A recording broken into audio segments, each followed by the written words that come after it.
சபாபதி? நீ ஓச்ச தேங்காய்ல ஒன்னு அழுகி போய்க்குதுடா. ஏன்பா அங்க இம்புட்டு தேங்காய் உடைச்சிருக்கேன், அதையெல்லாம் விட்டுப்புட்டு நீ ஏன் அழுகி போன தேங்காய் எடுத்து சாப்பிடுற? நல்ல தேங்காய் எடுத்து சாப்பிட வேண்டியதானே? இப்ப எதுக்கு அழுதுட்டு இருக்க?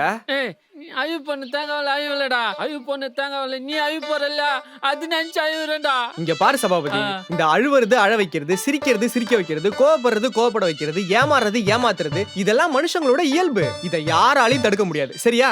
அப்ப தேங்காய் அழுகுஞ்சா அது இயற்கையோட இயல்பு. அதெல்லாம் ஒண்ணு இல்லடா லூசு. தேங்காய் அழுகி போச்சுன்னா அபிஷேகம், சாமி கோச்சிக்கும். மனுஷ பயிலுக்கு தான் சாமி கிட்ட கோச்சுப்பானுங்க, சாமி யார்கிட்டயுமே கோச்சிக்காது. நீ போய் தேங்காய் எடுத்து சாப்பிடு, நான் சாமிக்கு முன்னோம். என்னையா சப்பாத்தி என்ன சொல்றான்?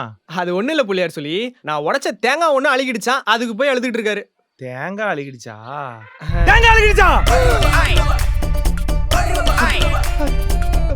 இந்த ஷாட்ஸோட ஃபுல் வீடியோ பார்க்கணும்னா கீழ இருக்க ப்ளே பட்டனை கிளிக் பண்ணுங்க. All in all Azhaguraja, powered by Chandran steels and கோவன்சிப்.